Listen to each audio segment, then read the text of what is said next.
So I showed a few of those slides. Now this is written for very elementary level student. We all know about Pythagoras theorem. You consider a plane, you write down a right angle triangle. You can find out the distance between these 2 points. This is dx square plus dy square is dx square. Is that correct? Pythagoras theorem. You make a right angle triangle, and one side is dx, one is dy, and this is dx. So this square is dx square plus dy square. Correct? Very good. Now you see, but just look at my hand. Supposing I have a plane paper in my hand and I make a triangle on the plane. Okay? It would be a plane Euclidean geometry. So now I want to have a balloon, bigger balloon, and I take a marker and I draw a triangle on this. Alright? And there is no air inside the balloon. Okay? So it's like a plain paper. And I draw a triangle on this. Now the sum of the internal angles of this triangle would be 180 degrees. Correct? But now I put in air inside. So the balloon blows up. Now this triangle would now become like that. Correct? So each straight line would then tend to become an arc.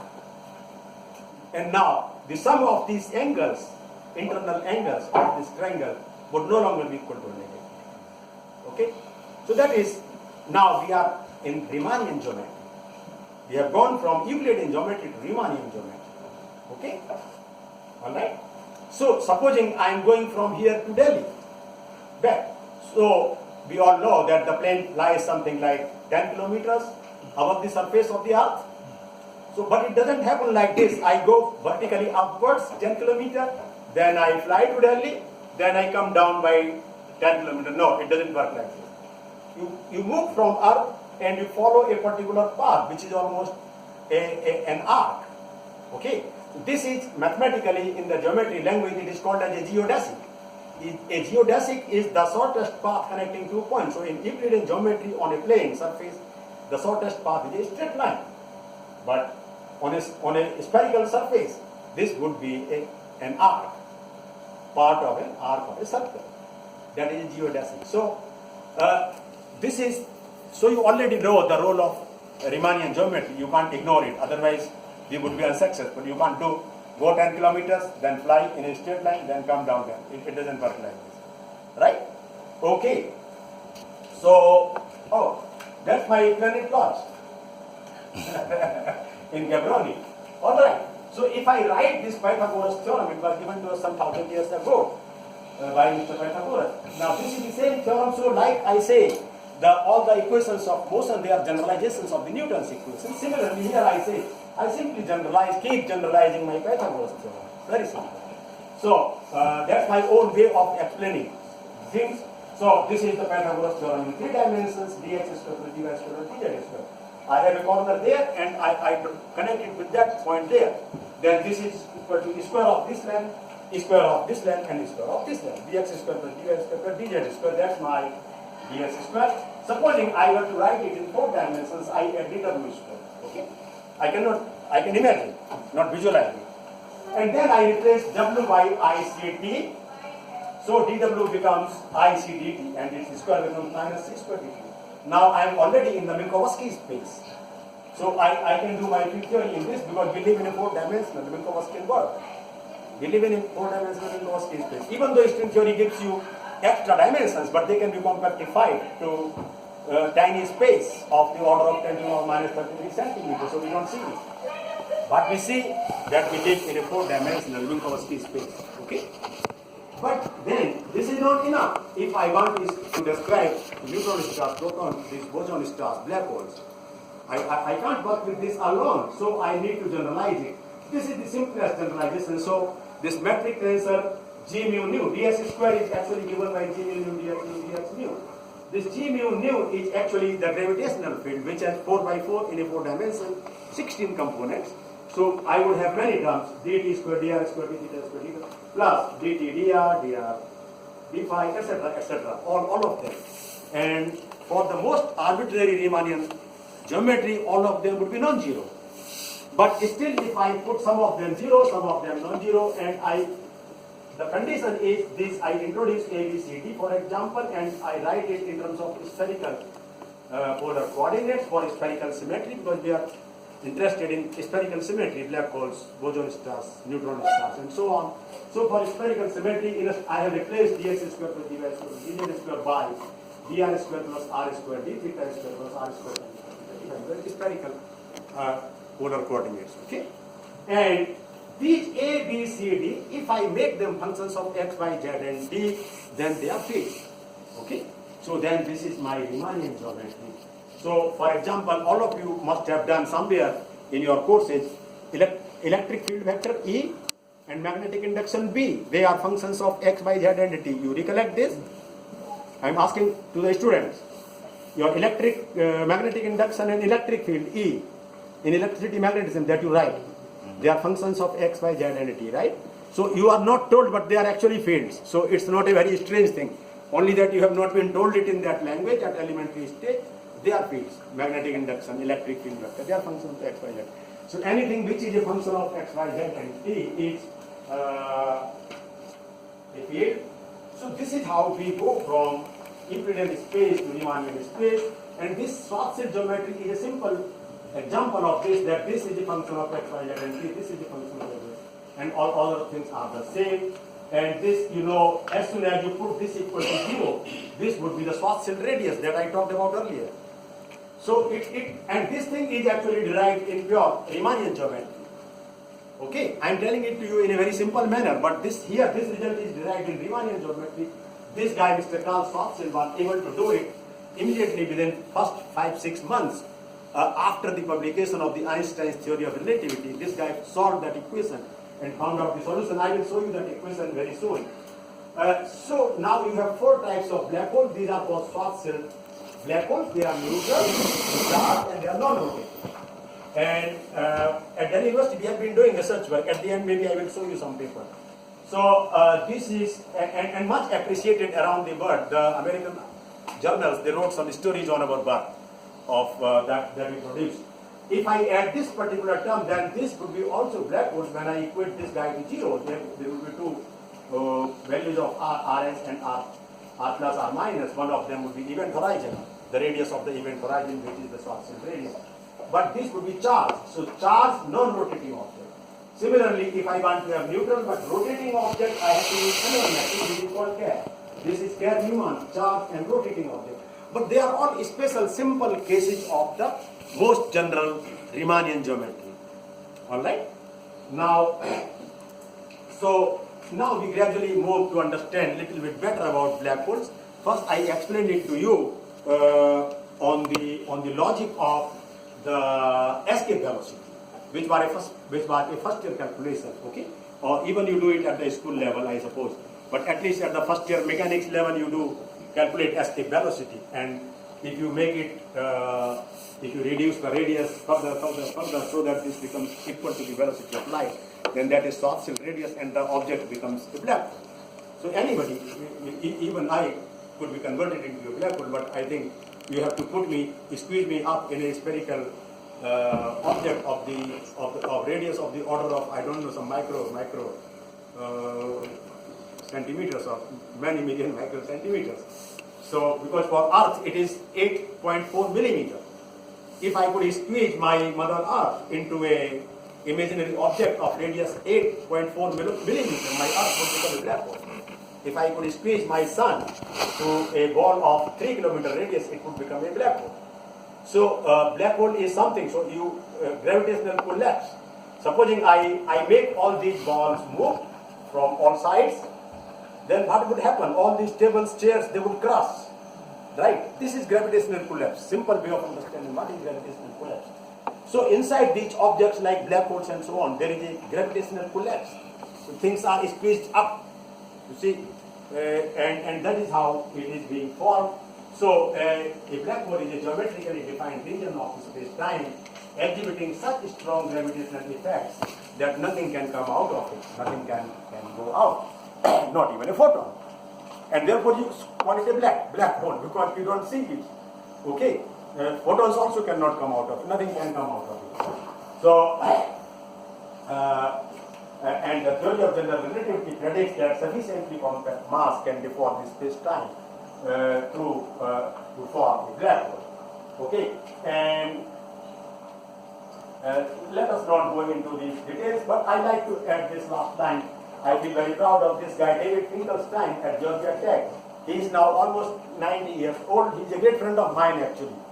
And this guy, after this Schwarzschild discovered black holes mathematically in 1916, this guy, David Finkelstein, he was the founding editor of this International Journal of Theoretical Physics. I have several papers in that journal, and this guy was the chief editor. So I had a lot of correspondence with him, and he was a very kind man. He was the first person who said that the solutions of GTR that would characterize the black hole and its interpretation of the black hole as a region of space from which nothing could escape. This was first published in 1958 by Mr. David Finkelstein, 1958. So almost 50 years ago. And this, we are back to this Schwarzschild radius and the description of the black hole. Now, this is in particular for all the very, very young students. You see, this is not a theoretical, this is not a picture taken by a camera.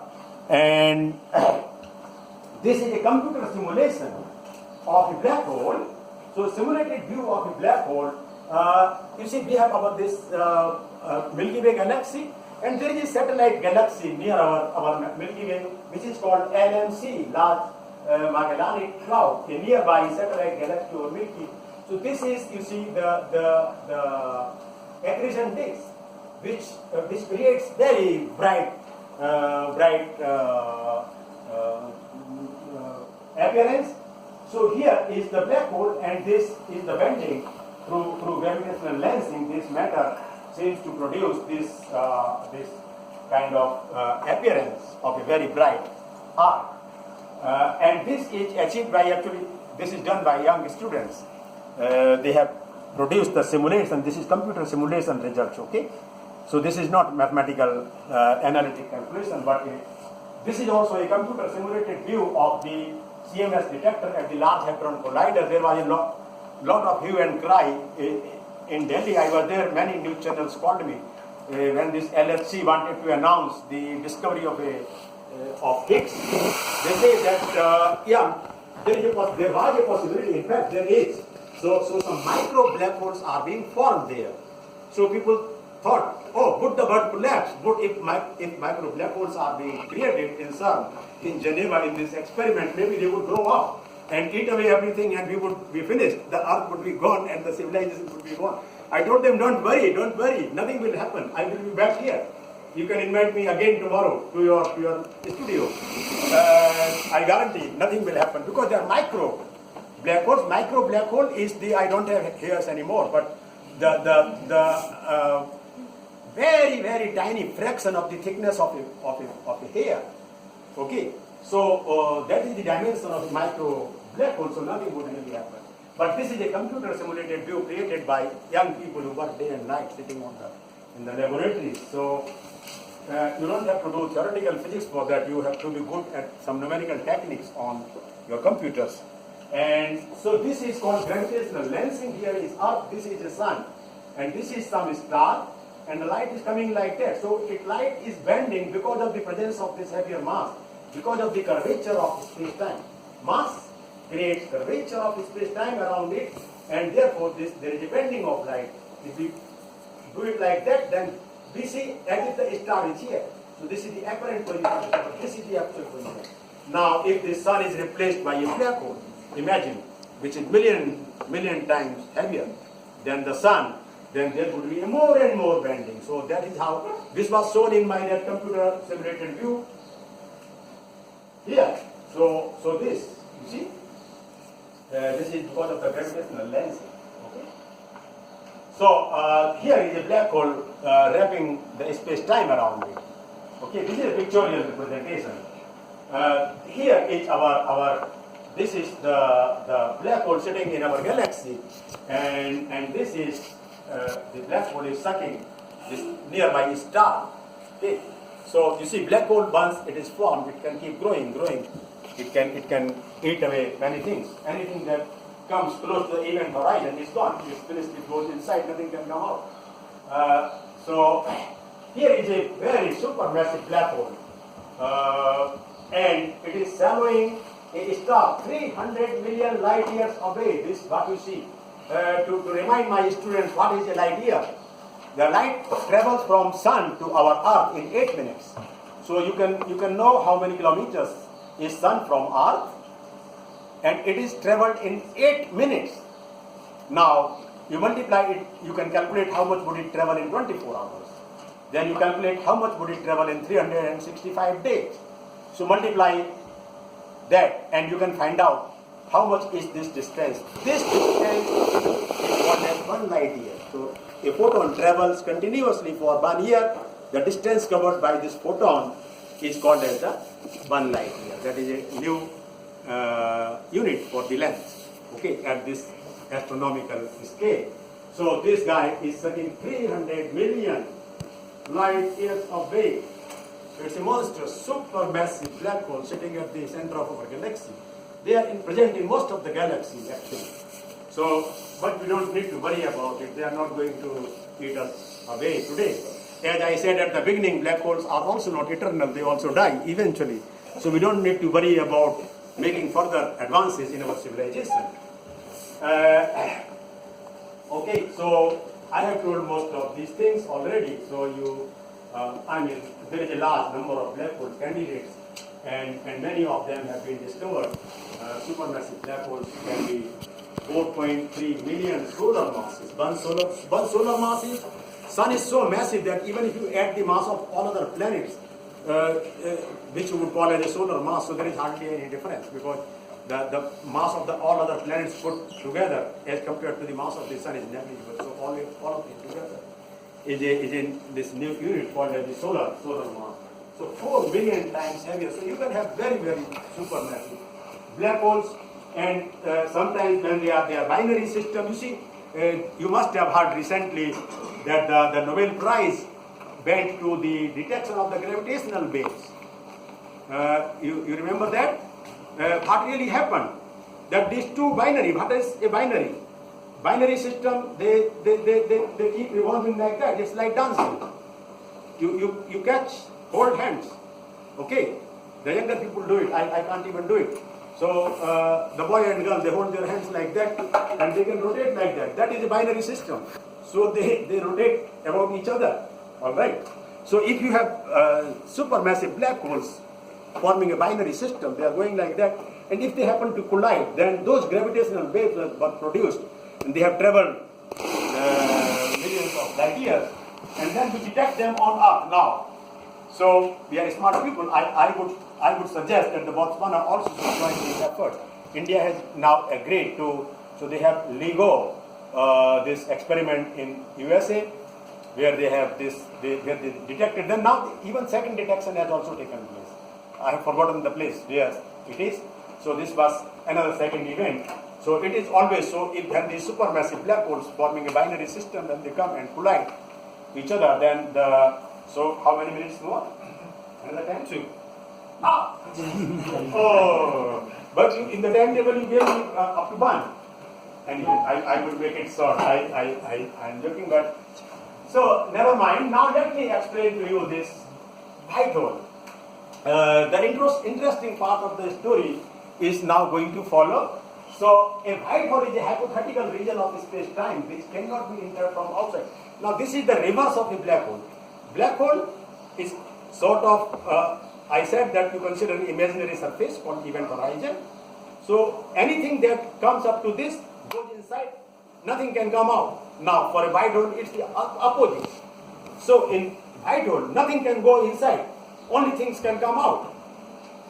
So that's the opposite. But so these are hypothetical objects. So far they have not been detected. And we don't even know any physical process through which white holes could be created. And they even violate the fundamental laws of thermodynamics, like the entropy is supposed to either remain constant or increase, but here the entropy would decrease. They would decrease the entropy, but they have mass, charge, angular momentum, everything else like the But this is a very interesting remark at the end. A white hole event horizon in the past can become a black hole event horizon in the future. So any object falling towards it would eventually reach the black hole horizon. And the Hawking radiation from an ordinary black hole is then identified with the white hole emission. I will come to it in a few minutes.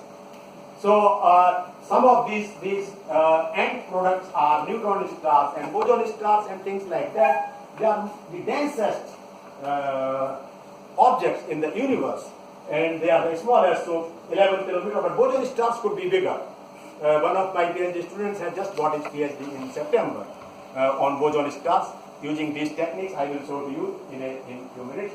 But the interesting thing, and they were experimentally detected these neutron stars already at the time when Botswana gained its independence 50 years ago in the year 1967. So they are fastly rotating objects and they produce pulsars. Pulsars were detected 50 years ago. And the typical thing, if you take these things like this, you fill one with the material from neutron star and one with the material on Earth, the heaviest. And then this would weigh 5 trillion times than this mass of the Earth material. So neutron star, you can imagine how compact, how dense it is. This would be 5 trillion times this matchbox filled with the neutron star material. Now, let me, I could only say that similar objects, there are boson stars consist only of bosons. Higgs is already discovered. So, they consist of only scalar fields, only scalar particles, okay. Could be diquark, anti-diquark, for example, or any scalar, anything which could be represented by a scalar field. So now I tell you the mathematical tricks, so that it's not just fiction. What I'm talking to you is not fiction. Can be realized. If you can sit down with me on a piece of paper, we can calculate these things. Okay. So you consider the action of a theory. This is the Ricci scalar. This is the cosmological constant lambda. So it makes the positive value of lambda and negative value of lambda. They make a de Sitter and or anti-de Sitter space. So de Sitter space is like a sphere or like a potato. A closed surface like that is an example of a de Sitter space. A hyperbola, if you take like that and if you rotate it, this kind of a surface, which meets only at the infinity, this is an example of a anti-de Sitter space. Okay, so you need them in several theories. De Sitter and anti-de Sitter. This is Maxwell Huber gauge field. This is some potential, and you put them all. You use the variational principle. You obtain this is the famous Einstein equation. But in the presence of all these fields, electromagnetic field, vector, scalar field, and so on. But originally when Einstein wrote it, this is Maxwell equation in the covariant form, but coupled. This is time-Gordon equation and this complex conjugate of that. So these are all the fields are present there. If you switch off all the fields and leave only gravity alone in your theory, so put Lm equal to 0.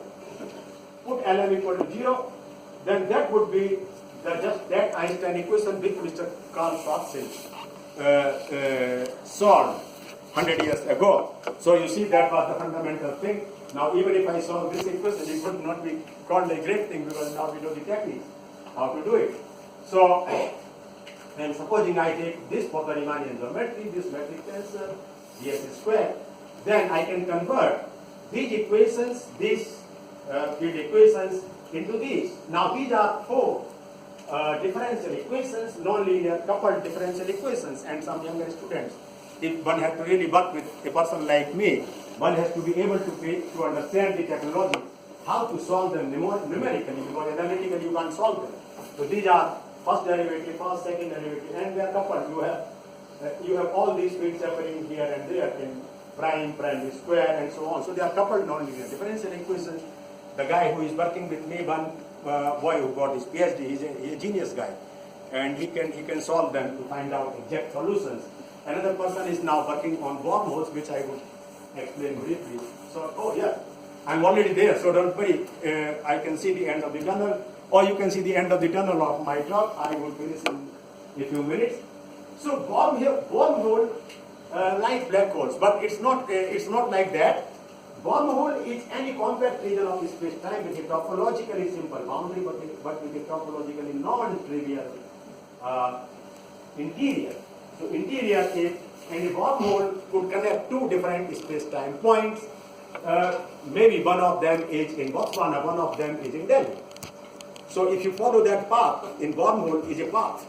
If you calculate that path exactly mathematically, and if you follow it, you reach there much shorter in time. Otherwise, I have to wait at Johannesburg and Dubai for 4 hours, and I take 20 hours to travel up to Delhi.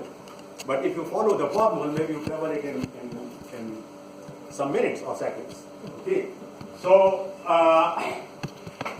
the simplest way to realize it, you just look at me. Supposing I have, can I borrow your piece of paper, please? Just one more paper, and maybe one more paper. So I make a circle here. I make a circle here. I keep them parallel like this, and then one more paper, and then I wrap it and form a cylinder out of this. Okay. I make a cylinder. I put it like this. In between them, I join them by this. I cut the holes here, and I connect them like. Okay? So this is a two-dimensional surface, this is a two-dimensional surface, but this is a three-dimensional cylinder. So for a real thing, I would have a three-dimensional here, and this is a four-dimensional. One space dimension has to be increased. So therefore, it's non-trivial geometry inside. But so traveling from this end to the other end. This is our, thank you so much for, so you can create this. There is absolutely no problem.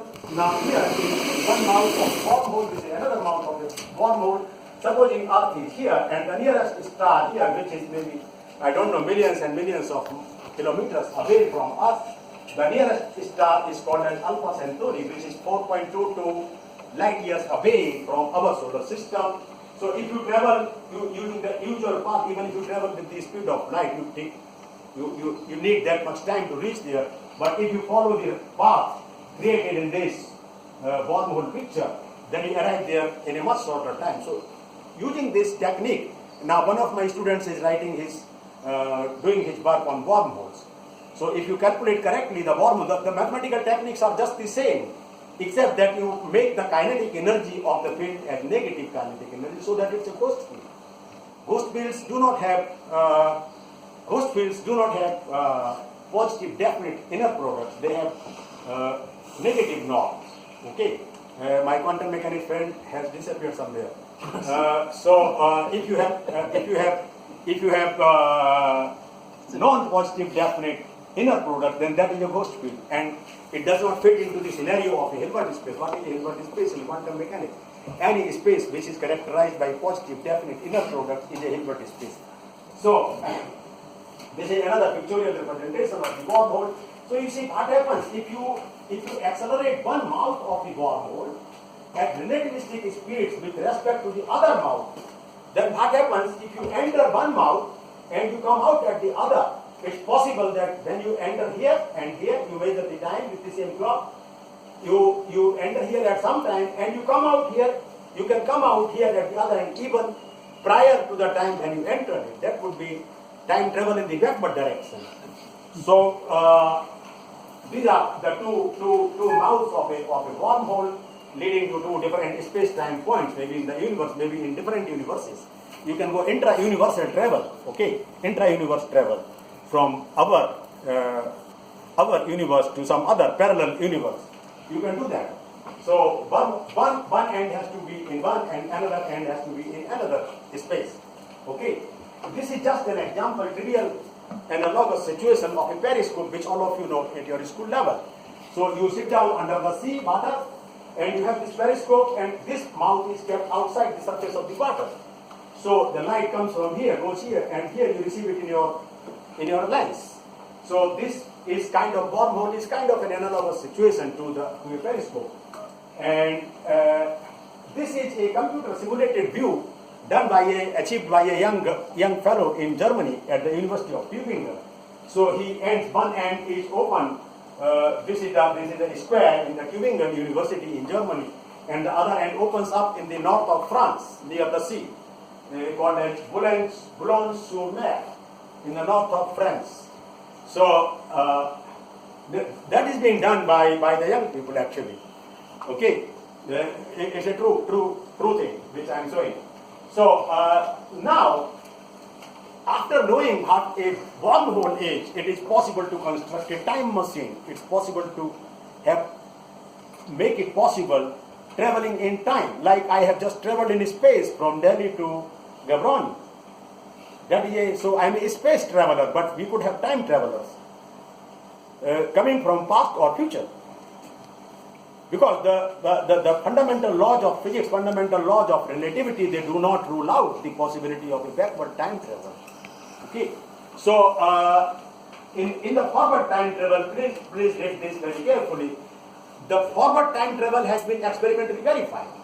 It is an experimentally verified concept. What you do, it's a routine matter for astronauts who travel in this space. So they have experienced this. You can check it with the standard literature. So although it is only some milliseconds, but future travel or forward time travel has been experimentally verified, and the backward time travel has not been experimentally verified. All of us would love to do it and go back and discover our ancestors, maybe, or maybe your girlfriend or boyfriend of your previous years or something like that. So, but it's not yet experimentally possible. Okay, but theoretically not ruled out. No theory prevents this. So it's possible.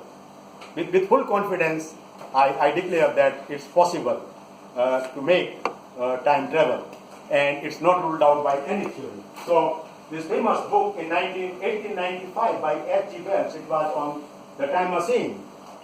If I could have a time machine, I could travel forward or backward in time. But there are some very, very interesting, there are many, many stories in this.